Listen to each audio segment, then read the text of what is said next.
Okay, hello everybody. Welcome to Viva-Mundo's webinar. Today we are heading over to the USA, Pennsylvania to be exact, with Millersville University, Department of Applied Engineering, Safety and Technology. We have the wonderful Scott Warner with us and Smita Prabhu, who will be here to give you information about the university. And if you do have any questions, by all means, please do add them in the Q&A box at the bottom of your screen. That is what we are here for. And at the end of the webinar, we will get to all those questions. But please, we do encourage you to ask them throughout the presentation. Now, a little bit about us and Viva-Mundo, about what we do. We are here to give you some advice and some leeway into the travel around the world and studying around the world, and in fact comes to visas or even application advice. This is what Viva-Mundo is here for, and we'll be here to help you in the next start of your student journey. All right, Scott, are you ready? I'm going to pass it over to you. Well, hello, everybody. I guess I would say good morning, because that's where I'm at right now, but I gather from our participation sign up here all over the world. So whatever part of the day it is, welcome. I want to talk to you a little bit about the graduate program. It's a Master of Science in Technology and Innovation in the Department of Applied Engineering, Safety and Technology at Millersville University in Millersville, Pennsylvania. The image you see at the bottom is actually the front of Osborne Hall, which is where the AEST department is housed. Most of our courses are taught at other locations, but we do have some others, the technical ones in particular, which I'll talk about in greater detail as we go through this. So Millersville, just a little bit of background.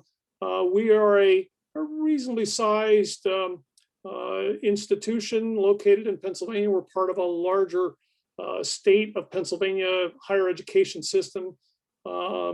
And we're one of the two programs in the state system of 14 schools that offer the kinds of technical applied engineering kinds of courses that we have. We also offer other things that are an important part of what you're going to hear a little bit about here today, including opportunities with education. So let's go ahead and get started and talk specifically then about our Master of Science in Technology and Innovation.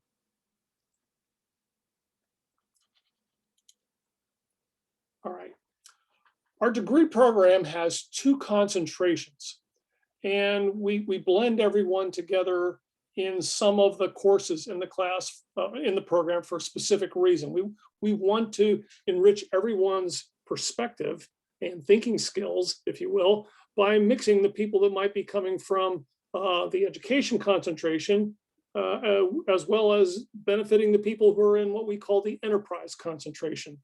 The education concentration, we actually have, let me talk a little bit about what those concentrations are.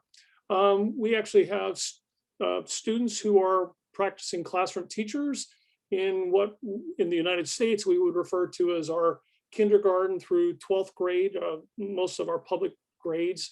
I know there are different structures around the world, so bear with me. Just know that basically from age 5 until age 18, students are covered across the American school systems. And so I've got teachers from across that range, but also from across a variety of content areas. We are housed in the Applied Engineering, Safety and Technology program, and we teach in that program people how to become technology and engineering educators for the K-12 experience. But I also have a lot of other educators. In fact, in our program, we have people that are from the elementary grades, focusing on elementary education. We have people that are coming from science, mathematics. I've even had 2 librarians go through our program. So education is a broad context under which we have our one concentration. Our second concentration in enterprise deals with people that come from other areas, such as, mostly technical, but not exclusively, such as, I've had more than my fair share of engineers who have degrees, especially from the international audience, who have degrees and they want to get more of the practical hands-on experience. And so they take a lot of classes in their program of study that will deal with giving them direct application of hands-on use of machines and tools and resources and whatnot that they learned a great deal about in their undergraduate education.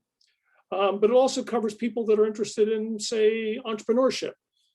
We have, as you'll see in just a moment, we have the opportunity to get a certification in entrepreneurship and learn about how to set up and run a business. We also have people that are coming in from the sciences. We've had people that go through with degrees in chemistry. I've had one in physics. And so we've had other people from the sciences go through and get the degree. I have a lot of people from the business background. They might have an undergraduate degree in business administration, and they don't want to do an MBA, but they want to have some broader understanding of what goes on, say, on the factory floor or a number of other contexts in which they don't necessarily have a good feel for how things operate in the broader scope of their company that they work for. And so we have a lot of people that fall into that category. I even have people that come in from the fine arts. And in fact, enterprise includes a lot of things like the entertainment industry. We just recently had a gentleman graduate who works for a large production company located nearby. And he has a fine arts degree in theater, but he used that as an extension to go in and learn about the business of the theater. And so that was a way of using enterprise as that umbrella to cover his needs. Now, each of our two concentrations have three completion options, as I'm going to show you here graphically in just a moment. You can choose to do a thesis, which is a traditional approach to earning a graduate master's degree. And that has 30 credit hours. You will have to complete 30 credit hours of coursework, including the thesis. So that's the traditional historical way people would get a master's degree. But then there's another way of doing it. There are two more ways. The first would be a technical project. It's not quite a thesis, but it's different. So for example, a thesis would be defended before an academic committee. A technical project is done with a singular faculty advisor who has an expertise in an area. The technical project that have been done in our program have run a gamut, including people putting together from the education concentration some kind of a curriculum artifact. Here's a curriculum that I'm going to use in my school district or in my classroom.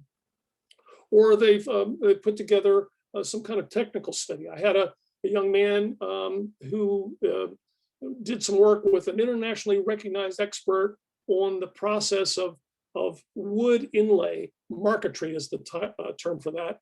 And we just happen to have that expert living in the community who could be used as an adjunct. And so he learned how to do the traditional hand marquetry of putting thin veneer wood inlay into a surface. But then he also learned how to do it using a laser.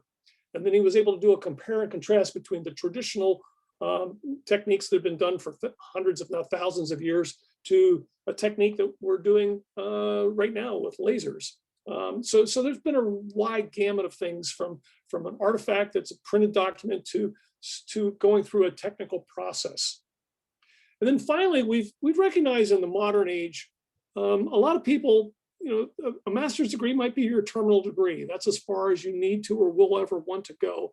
And so you don't really need to learn how to do a thesis to lead you to be able to do a dissertation at a doctoral level. And a technical project isn't quite a perfect fit for what you want to do for your professional development needs.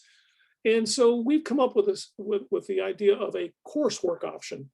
You take 5 elective courses that are something that you negotiate with me as the advisor, as this fits into my professional development needs. This is a plan. And so you do those 5 credits, and you can see that one takes 36 credit hours. So that's the big picture. Let's take a look now at this in graphic form.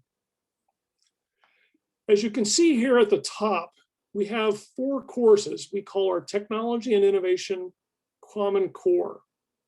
And these are the courses that everyone take together. So that way the engineers are mixing with the kindergarten teachers, and the kindergarten teachers are mixing with the scientists, and the scientists are talking with the entrepreneurs, et cetera, et cetera, et cetera. And we think that's good, because what that does is enriches people's experience. They're instead of talking to teachers, talking to other teachers all the time, or engineers talking to other engineers all the time, or scientists talking to scientists, but not to engineers and not to teachers. They're talking to each other, and they're getting perspectives that they would normally not hear. In other words, they're not in the same bubble of culture, and they're able to mix and see things from different angles. That's why in large part, our program likes to talk about how we like to change the way you think about your thinking. We want you to be able to recognize that as you look at some of the titles, and I'm going to show you the course descriptions here in a minute, we're really focused on the stuff you do as much between your ears as you will with your hands in the technological world. And so with that said, those are the 4 courses. Now, I do make some exceptions to that. For example, if we have an engineer, the course Engineering Principles and Concepts for the non-engineer is kind of redundant. And so we will find an alternative class for an engineer. You don't have to take that because you already know that stuff. But we will work with people that might have other skill sets that they bring to the table that, okay, well, this doesn't quite fit because you've already got an excessive amount of experience in that. For example, I've had a student who was a professional writer. So writing the professional paper didn't quite fit anymore. We found an alternative for that. Now you'll see in this graphic that it branches off into the 2 concentrations marked by the yellow to the left and green to the right. And so what we do then is the people who are in the education concentration will then take the education core. They have these courses that we have determined that, when I say we, I mean Millersville University. We're not the only program that uses this concentration core. What they do then is they will take courses. Sorry, my cat decides she wants to entertain. They need to take these courses that are helping them develop as a professional educator. And so thus the courses you see there. For the enterprise core, we're then looking at what are the skill sets that they would typically need, for example, in the business context. So you see we've got a couple of business classes that we help develop the strategy and policy, as well as operations and management. We also recognize that in a large part, mathematics is an important tool towards making good decisions. When you're looking at statistics and other kinds of data analytics, that's where we've got these math courses. These are not, we have alternatives that we've actually tapped into and transferred in, but these are the ones we have available at Millersville. From there, you then go down into the 3 completion options I mentioned earlier. The thesis, and you can see how that structures out, where you would take a thesis. It will take 1 year, and you have to take 1 elective. If you do an R&D project, which is the next level down, you would take, again, 1 year, but because it's a different kind of research, we think you need to have at least 1 more elective into that sequence of courses. And so you'll see there are 2 electives, regardless of which concentration you're following down. And then finally at the bottom, if the thesis or the technical project doesn't quite fit you, but you've got other professional development needs, then we have the 5 electives that you can take in either one of those options. And I do have a large degree of latitude, and if you can make the argument to me as to how this course that you think you want to take here or someplace else as a transfer will fit your needs, we can work with you. And towards that end, we can negotiate what kind of a map for your program of study we want. Now, there are 3 more things that need to be taken care of, and I need to make sure you're all aware of that. First of all, we need to have a culminating experience, something that shows you've taken everything that you've done and culminating with your study. Now, there's a couple of ways that can be accomplished. If you do a thesis or an R&D project, that is the culminating experience. If you're an elective student who's taken all 5 electives, one other way you can do that, although there's a long list of options we have, one other way we can do that is through writing the professional paper. And in that course, the program is structured so that one of the goals is that you will write at least 1 article for publication purposes. And that would then be hopefully a culminating experience that we can check off for you. Field experience would be, you need to have some kind of proof of work you're doing out in the field. A lot of my classroom teachers, they're working as teachers right now, and all I need is proof of their working in the field. If you're in the enterprise concentration, again, it could be you're working in the field and your supervisor just provides me with evidence of what you do and how that fits in with what you're learning. We also have students who might be working as grad assistants, or you can see my cat in the background, they're entertaining us some more. And so we've got a number of ways we can either do a field experience or practicum. We can work with you. And then last but not least is advancement to candidacy. And what that involves is this, after at least a semester, preferably a year, we will meet and we will make sure that you're on schedule for where you're going with your degree, and your courses are going successfully and everything's on schedule. And that's our advancement. We do not have a test as some places do, some programs do. And much of that has to do with accreditation and other issues. We just simply want to have a check along the way to make sure you're on track.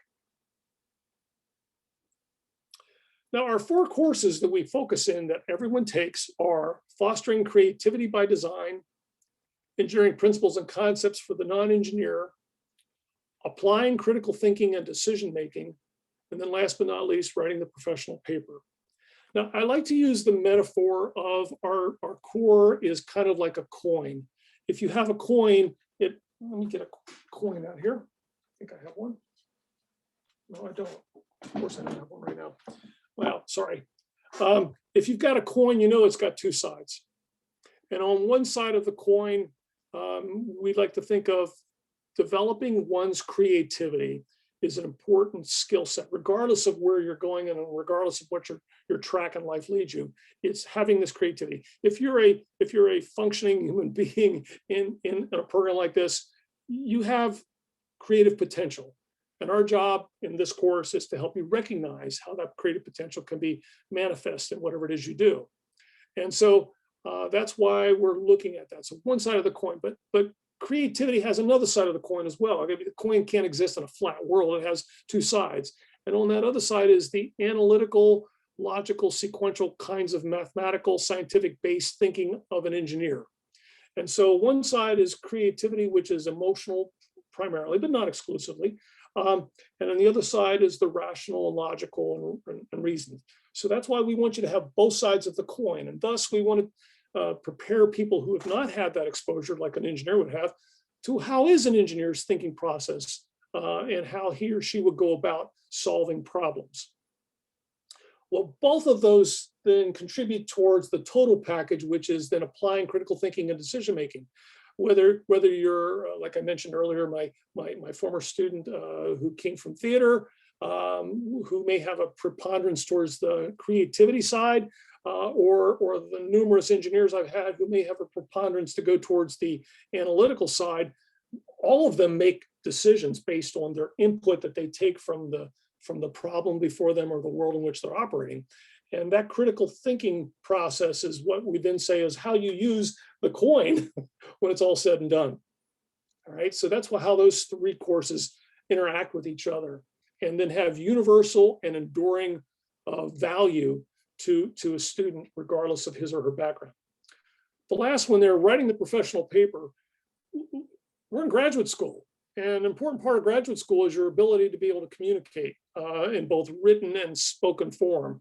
The first 3 will certainly take care of those areas, and especially the spoken form because of the talks and discussions and other things that occur in the class. But the last one is because we want to make sure that you're a good communicator. It's great to have great ideas. It's great to have all kinds of designs. But if you can't communicate them to the world, then so what? And so that's why we have writing the professional paper. And as I said earlier, it's an opportunity in that class to write some of your thesis, write some of your R&D project, or prepare papers for publication. And I am quite pleased to say that historically we have actually had a high publication rate come out of that class. And that's part of being that stepping into the world of the professional with a master's degree. All right, so we've got a number of specialized areas, and these are things that you should keep in mind. First of all, you can bring in as many as 12 credit hours transferred from some other accredited graduate program. And that would be something, if you have classes that you'd like to bring in from even overseas, we need to negotiate what it is and how it is. And I'll have to go through a process of approval with the graduate school, but we can bring in up to 12 credit hours of the 30, 33, or 36 that you would need. We have a number of courses at Millersville that you can take, and this is not limited, but these are some of the examples of, we've got students that have clearly taken art, applied engineering, which I'm going to talk about in more detail in a minute. We have folks who've taken classes through art and design, our sister program literally across that alleyway on campus. Business and management, both on campus and through one of our sister universities here in Pennsylvania, Shippensburg University. Education related with Ed Foundations is a broader overall context. Early childhood is an example. We've got a relationship with our online emergency management program, which you would be able to take some of those classes if you've got the qualifications. English, believe it or not, we've actually had students take classes through the English program. As I mentioned earlier, we do have a full-blown entrepreneurship certification program. We work with a program on campus called Integrative Science Applications. Their primary focus is on weather, but it's not exclusive to that. Mathematics, psychology, sports management. We actually have a very well-developed sports management program at the graduate level at Millersville. We work very extensively with students from domestically, but also internationally. I've actually had several Chinese exchange students go through with a sports management program, kind of a dual program that we've worked with them. And then technology and engineering education, preparing people to be educators in the fields of technology. I like to do this as much as possible, and that is set up programs that allow for, if you will, double dipping, where you can get both the degree as well as some kind of certification or other kind of endorsement that you can take with you, so that you can get a twofer.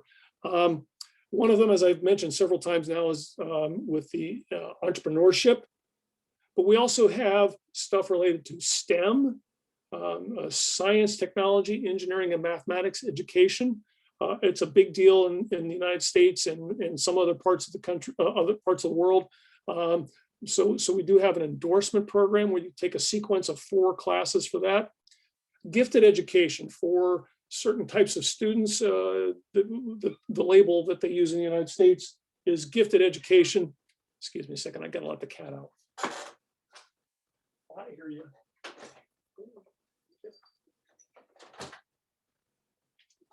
Sorry, I'm back now. So gifted education is good if you've got students who are fall into that descriptor. And sadly, the pandemic has forced all of us, I guess, worldwide to develop our skills and understanding of online teaching. And that's another area in which we actually have an endorsement kind of a program that students could be involved with if they're educators. We have others. Those are just 4 of the more common ones.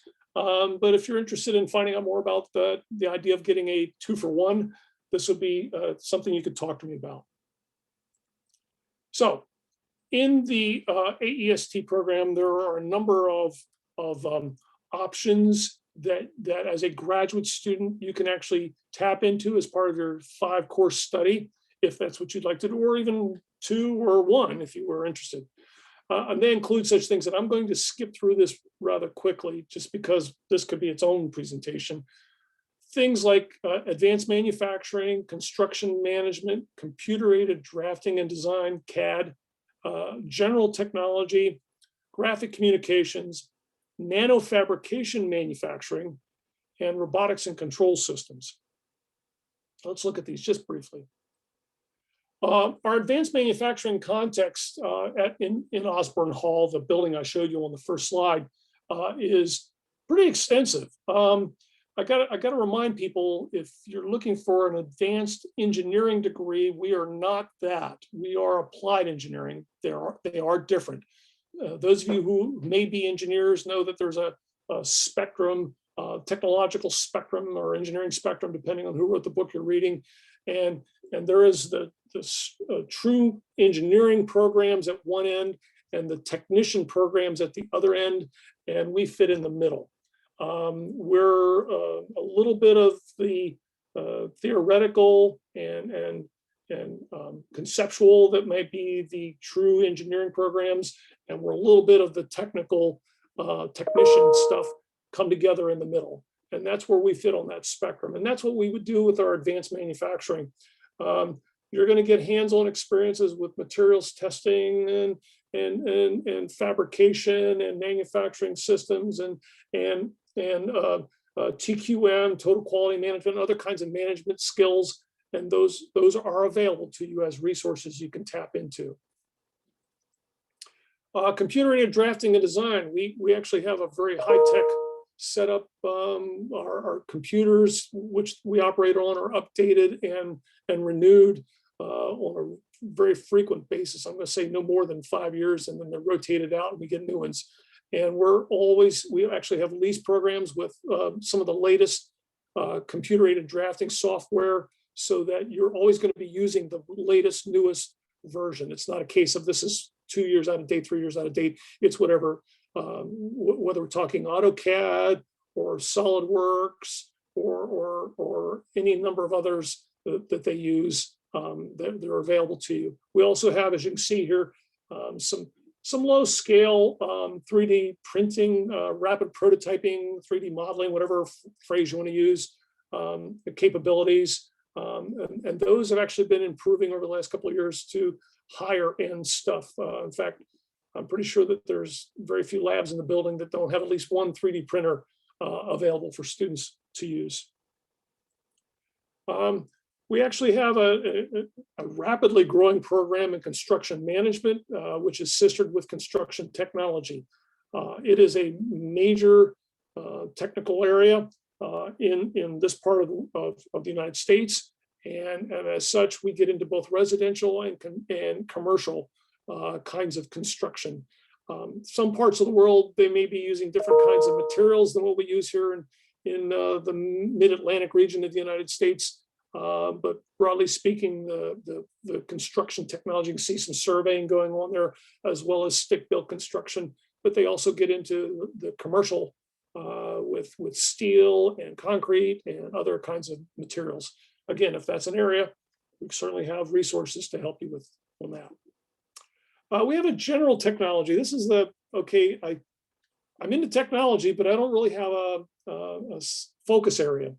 And so whether, I've got interest in robotics, but then the robotics crosses over into manufacturing, and the manufacturing crosses, and you can see, so general technology seems to be our catch-all to help where people can get into any number of those fields. And so you might actually be looking at taking as an example, your 5 electives might be filled with sampling from each of the other content areas, which is available to you.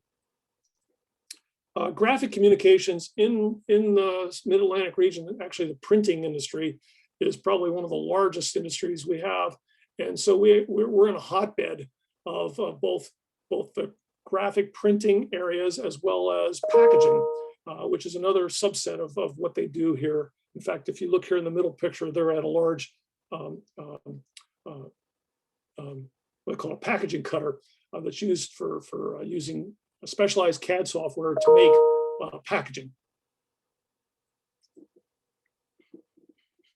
All right, and let's see here. We also have Nano Fabrication manufacturing.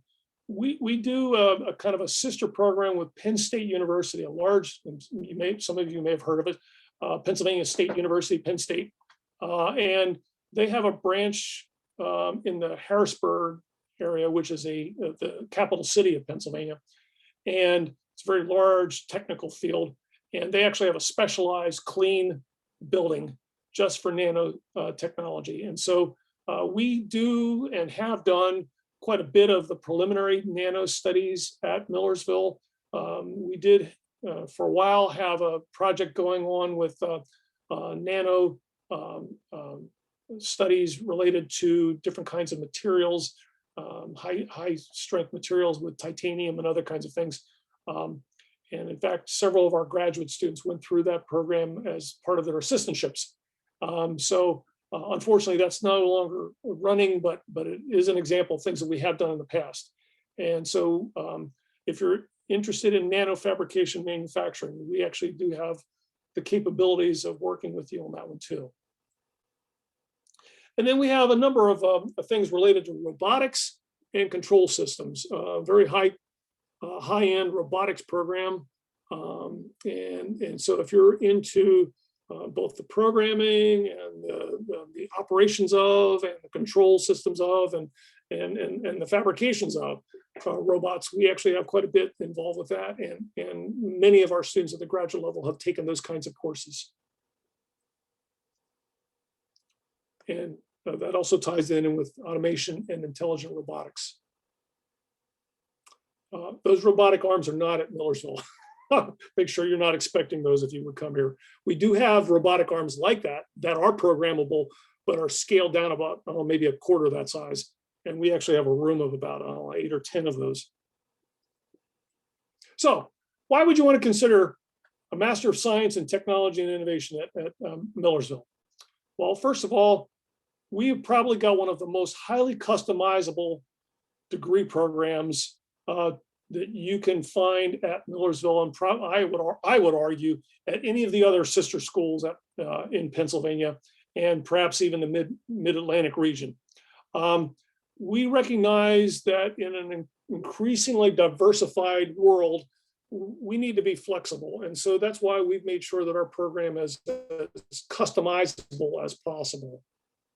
That doesn't mean I can solve and address everything, but I certainly can get close to it. We have lots of opportunities for student-student and student-teacher interaction. Our program is limited to 40 people. We will never get any bigger than 40 people. And that's a conscious decision on my part as the coordinator, because I'm your advisor and I want to know every one of you. I want to know your story. I want to be able to help you as quickly and as effectively as I can. And size has an impact on that. So therefore, you're going to get to know the people who are in your group. I don't want to use the word cohort because that's really not what they are, but you're going to know the people in your classes. You're going to be able to develop relationships with them, and you're going to be able to develop face-to-face relationships with your professors. You are not going to become an anonymous person online or in a large lecture hall. You're going to know everybody, and that's an important part of your experience, and that's what I sell. That's what I consider the most important part of your experience at Millersville working on your degree. Most of your classes will be face-to-face. There will be some blended, and especially if you're an international student, we have guidelines we have to abide by, which Smita probably will talk about here at the very end.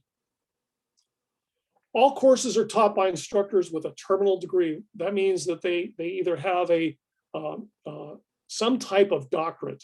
In my case, I have a doctorate of education with an emphasis on design.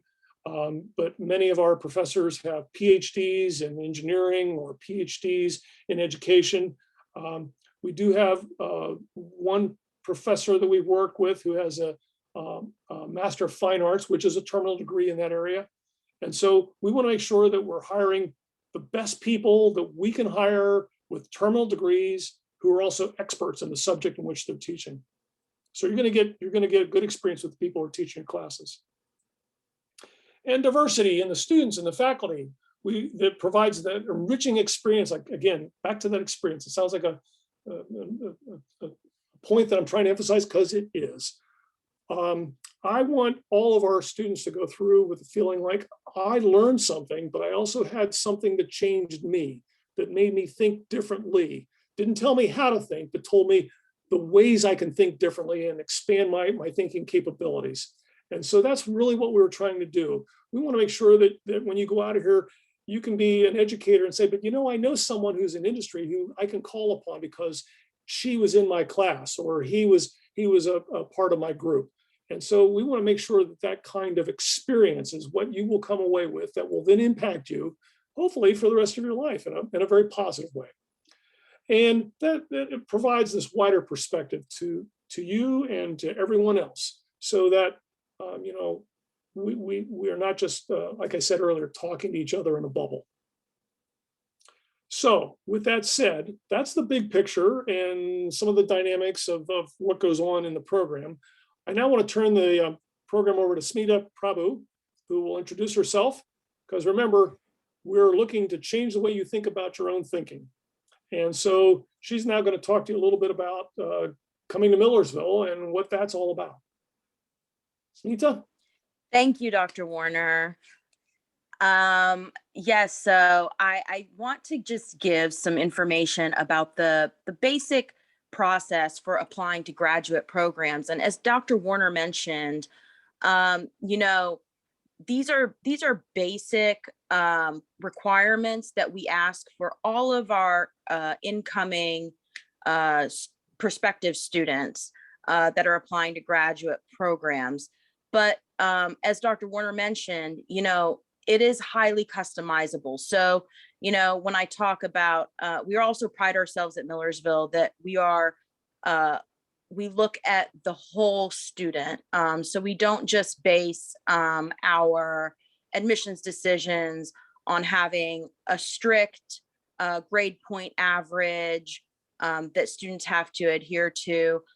We want to look at the whole student. So I'm going to talk about a few of these things that are required and how we work with students to basically get their application complete, and also the opportunities that are available for students that maybe don't meet the English language requirements, but meet the academic requirements. And I apologize. I know you can't see me right now. I'm having internet issues, but as you guys can all probably relate to at some point. So I'm not on video, but if you have any questions, please address them. So starting off, we do need a goal statement from each of our students. And this is a goal statement talking about, you know, really it can be a personal statement about your you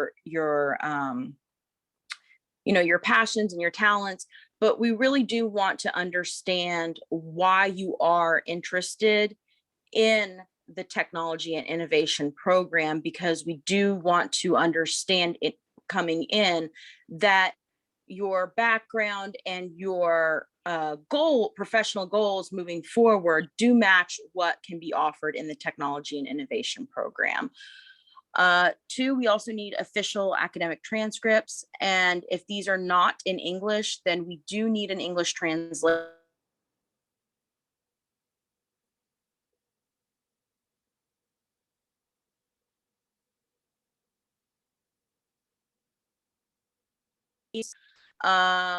Because we do understand it's hard to get original transcripts at this time.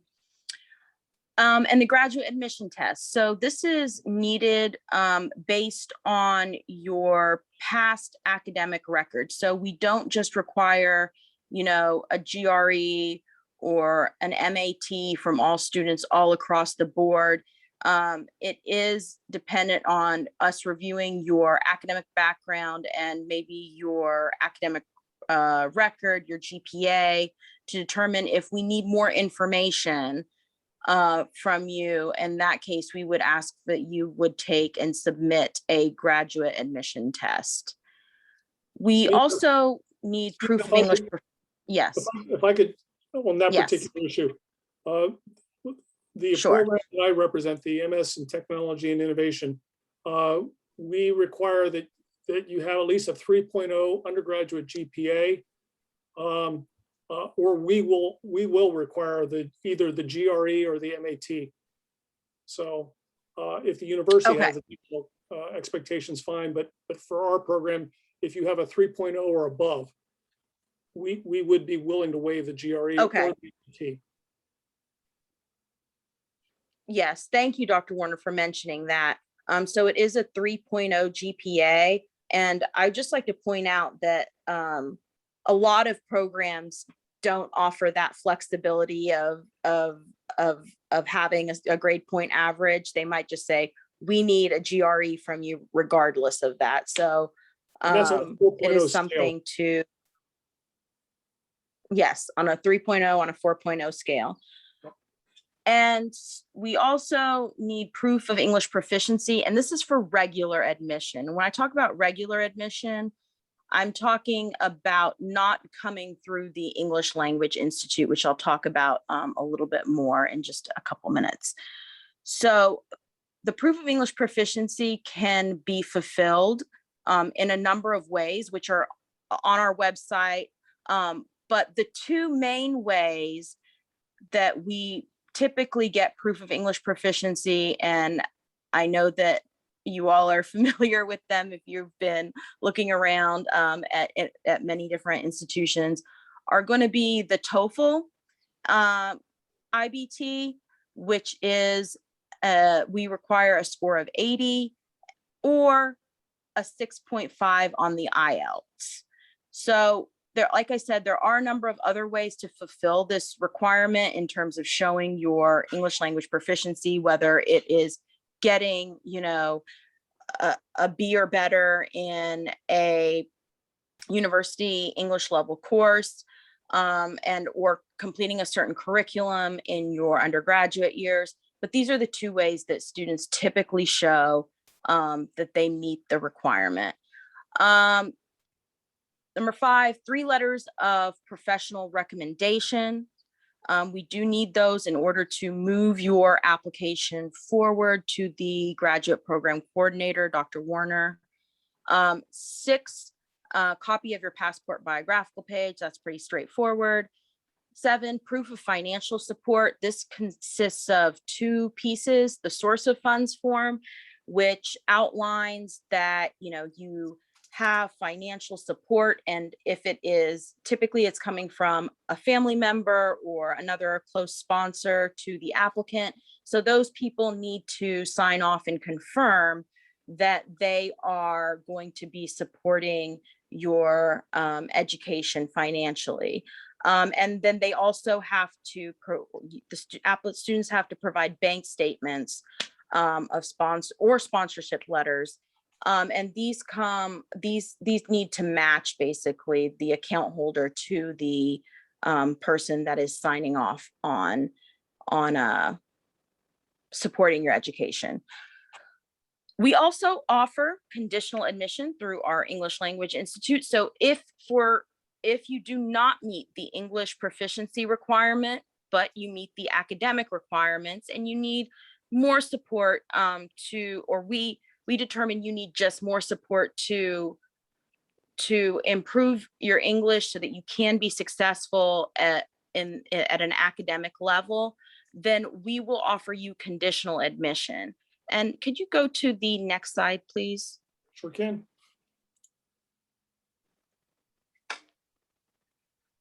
So this is just an overview of our English Language Institute. So this is how we offer students conditional admission.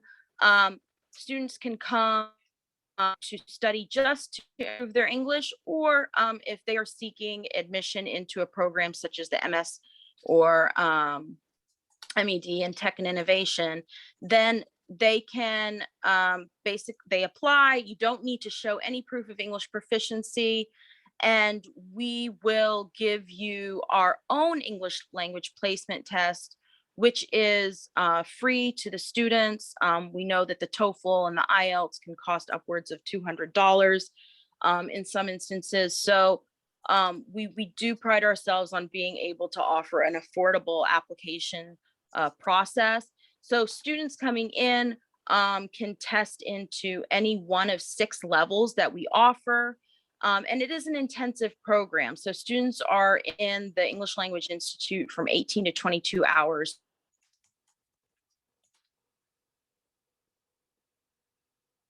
TESOL trained instructors. So for graduate programs, if a student tests into level, and I don't have it here, but it is if they test into level 5 and above, then they can take a mix of graduate level courses as well as our English courses. So it's not that, you know, you don't get to make academic headway in your program. So that's one of the unique pieces of our English Language Institute, is that we do give students the opportunity to, if once they reach a certain level and we determine they can be successful in taking, one or two, graduate level courses, then we don't hold the student back until they are at full regular admission standards. What's also great is students can skip levels and advance at their own pace. So if at the end of the semester, a student tests in at level 3, or at the beginning of the semester, if they test in at level 3, and then at the end of the semester, they test again and they test into level 5, then we allow the student to move to level 5. You do not need to move to through each level if you are, gaining proficiency at a more rapid pace. So those are some of the unique pieces about the English Language Institute, as well as the graduate application process. And you can go to the next slide, Dr. Warner. And I would just like to thank you. And if Dr. Warner, if you have any closing statements, you can have them here as well. Well, I'll just briefly say that I've been trying to answer as many of the typed questions as possible in the background while you were talking, Smita. I'm afraid I never learned how to type properly, so I'm not as quick as I should be. I hope that we've at least given you a taste of what we have available in this program. It may or may not be a perfect fit for any of you, but all of us would be more than happy to address your questions if you forward them on to us.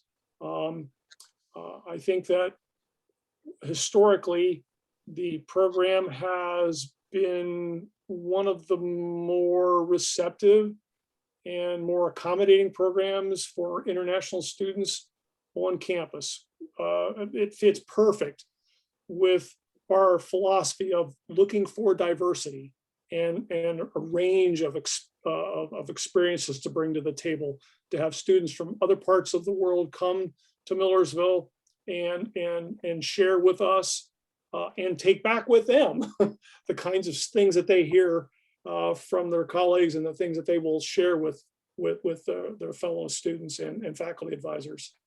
We are not a large R1 institution. I want to be perfectly clear on that. So if you're looking for a large state school, Penn State is the big one in our neck of the woods, but it's not the only one. We are not that. I think you can correct me on these numbers, Smita, if I misspeak, but we're roughly at about 8,200 students, graduate and undergraduate combined. Yes, that's correct. So we're not huge like 40,000 here or whatever. We're not a whole town per se. We do have, I think, some of the finest facilities that you're going to find at a university of our size anywhere. You'll also discover that if you're looking for a place where we're kind of in that sweet spot, we're not so large that you get lost in the crowd and become an anonymous number and you have no idea who your academic advisor is. That will be me. But you're also not going to be so small that everybody is in your business and knows everything about you and unless you choose to share that. So there's that sweet spot where you can have that relationship if you choose or not. And that's one of the, I think, one of the positive things about coming to Millersville. One of the questions I was trying to answer, and we didn't really get into this a lot, was the idea that we actually do have a whole lot of opportunities for you to enjoy yourself. I mean, part of the benefit of coming to a university is to go out and experience the place as much as the program. And so we have sports teams that are, generally speaking, pretty competitive. I know our soccer program has been national caliber for at least the last 10 years. We have, other sports. Unfortunately, for some of you, when I say football, I don't mean soccer. We do have a football team. It's unfortunately not been as competitive the last 10 years as it has in the past, but it's still a great experience to go out and have fun. And there are local eateries. We were talking about that before this began earlier, where you can go and get some you know, types of foods. There's a local place called the Sugar Bowl where you can get pizza and other kinds of Greek foods if you like. But you can also eat on campus. We have a world-class library that was just completely renovated within the last 5-6 years or so, and it is a nice place to go and study as well as interact with others. There's even a Starbucks in the lobby. So I mean, there's plenty of things to do. We are within, I think it's 3 miles from Millersville to downtown Lancaster, which is the local city. And there's lots of things to do in Lancaster City, including nightclubs and arts and crafts stores and theaters, both live as well as you know, movies to go to, all of which are accessible by bus or car if you like, or if you're really adventurous like one of my colleagues, you can ride your bike that distance. But you can also get on the train in Lancaster City and go to Philadelphia within an hour. And so if Lancaster's not big enough for you, Philadelphia is just down the train tracks a little bit. So there's lots of things to do. I think you know, if you're looking for a big city, we're not it. If you're looking for a large university that's going to be 40, 50, 60,000 people, we're not it. But if you're looking for a place that you can feel comfortable with and not feel overwhelmed by or get lost from, this might be a place for you to look into. So, Awesome. how's that? Thank you, Scott. That was great. Thank you so much for your kind words. So we have quite a few questions to get through. I know you answered a few of them already, but this could be to both you and Smita. So let's get this kick started. Okay, so the first question is, hi, would I be able to work alongside my studies? Could I stay in the USA post-degree? Yeah, so that's a good question.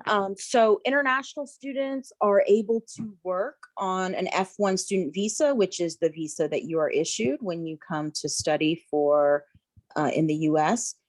You're allowed to work 20 hours a week on campus. We do have a lot of on-campus employment opportunities. I have yet to see a student that was seeking an opportunity to work on campus and not really find something. So there is a lot of opportunity. And as Dr. Warner was saying, because of our size, we do have a lot of opportunities and a lot of resources for students to find those kinds of things.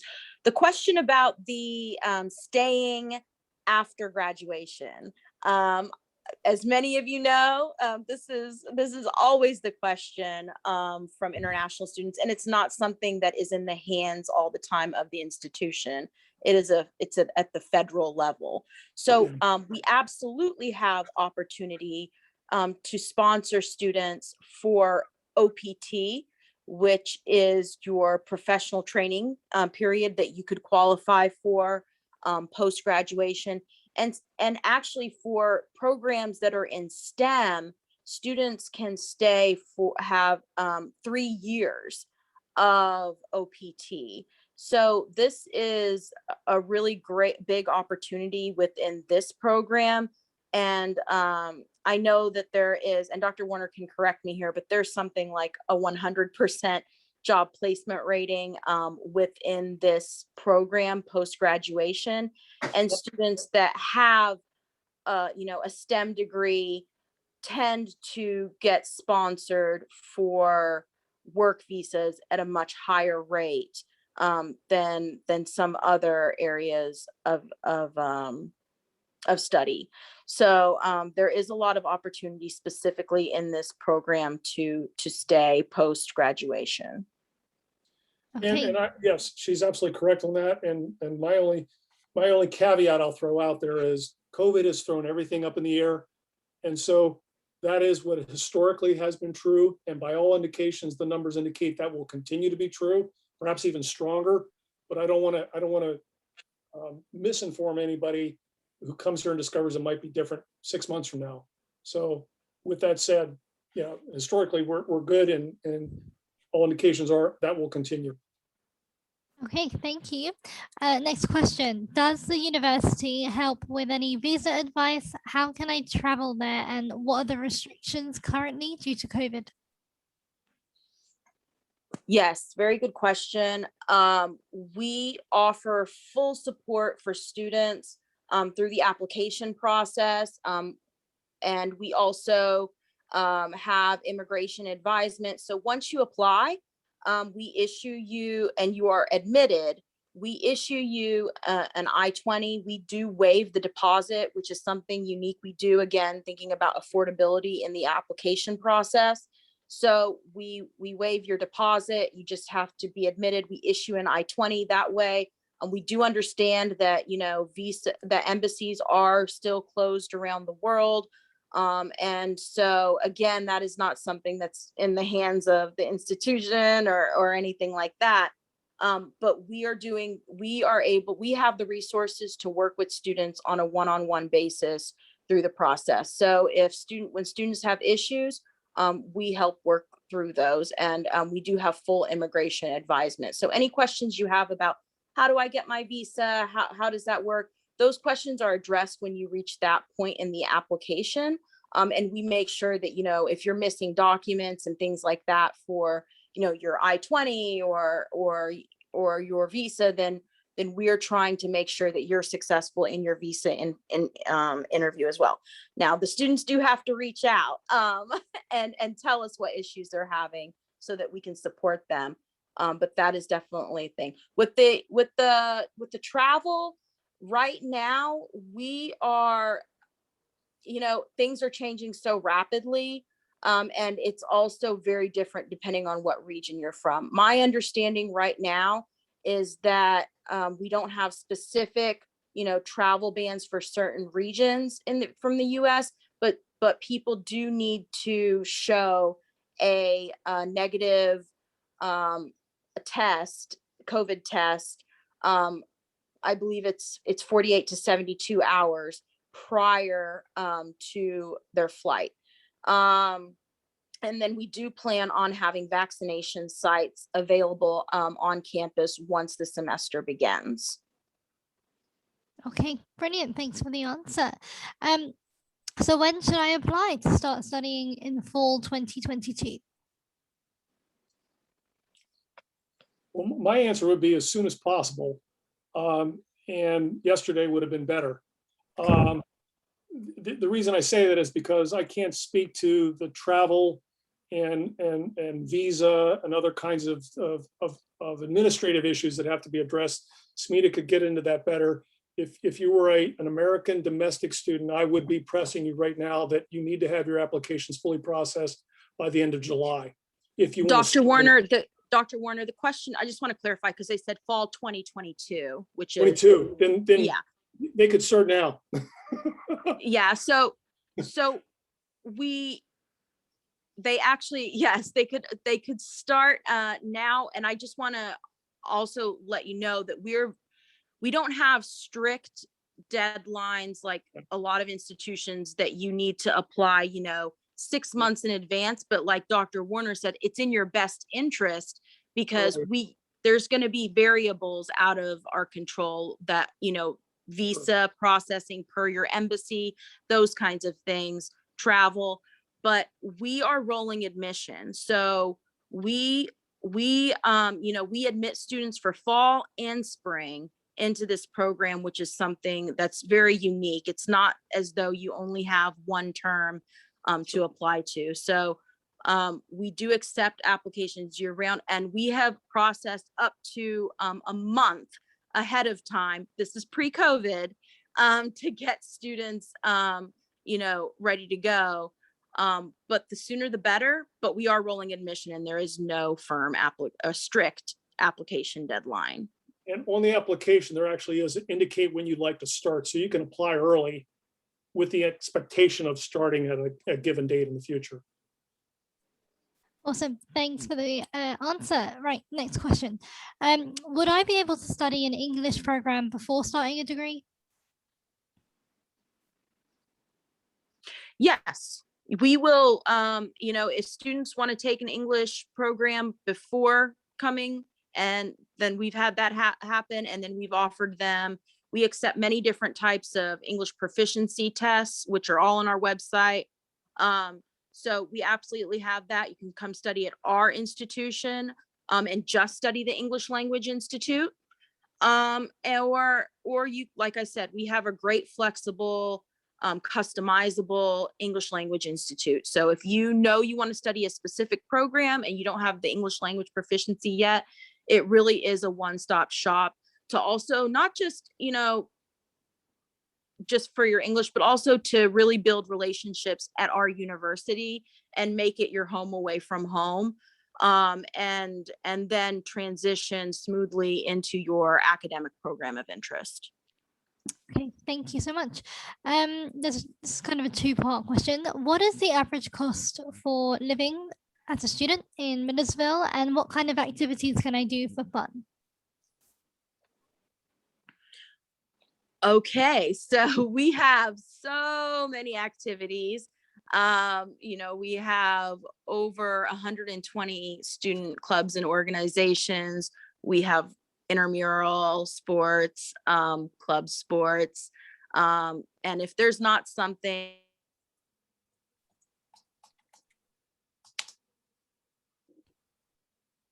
very accessible to start your own club or organization, and it's a great way to meet people and make lifelong friends.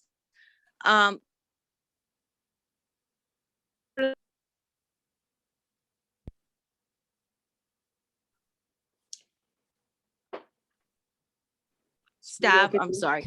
I think you're cutting off just a little bit. Yeah. Oh, okay. Can you guys hear me now? Yeah. Okay, I'm sorry. What was the second part of the question?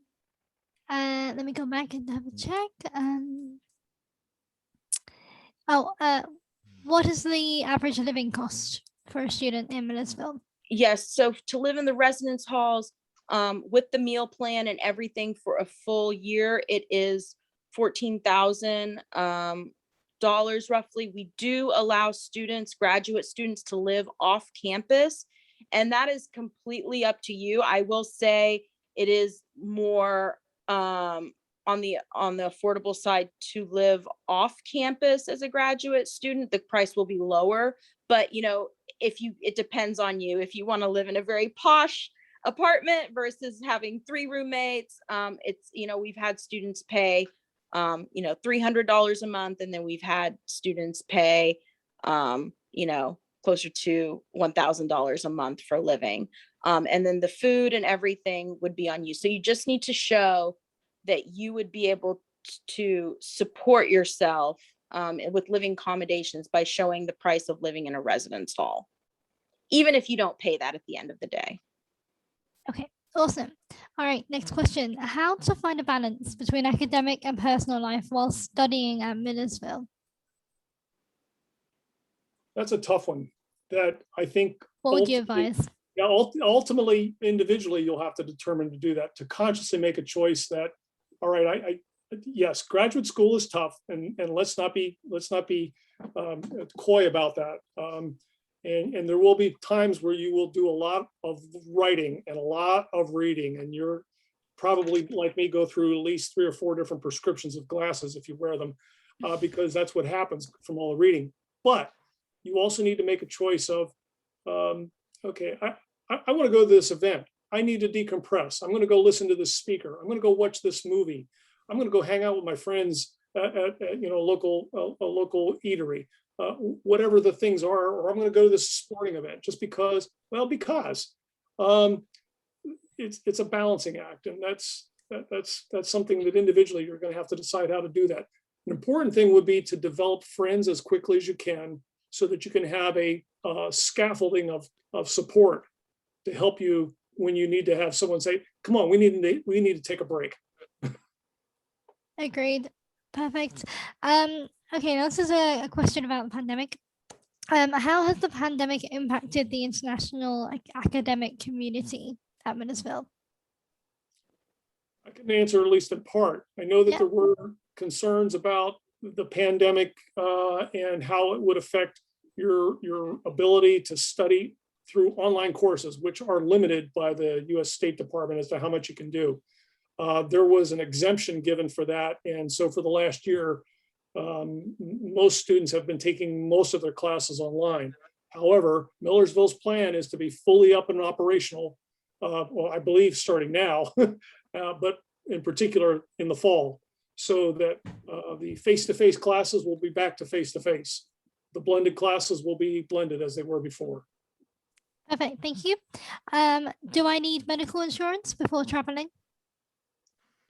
Yes, we do require that students have medical insurance. We don't necessarily require that they have a specific one. We just ask that they, and this is something that we get into once a student is admitted, because there's a lot of different requirements. But the short story is, you know, US healthcare is very expensive. We do not want something to happen to a student, and the reason that they are not able to receive care or that they get a huge bill, medical bill, is because they did not have insurance. So we require it. We don't require a very expensive one, but we do require one that covers basic, or I would say,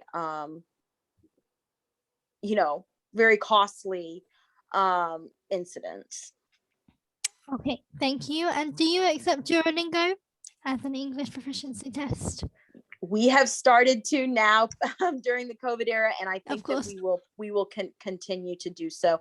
And we really pride ourselves on the number of different types of English proficiency, proofs of English proficiency that we accept. So if there's ever a question that you have about some type of test that you've taken and you're not sure, reach out and we will clarify that for you.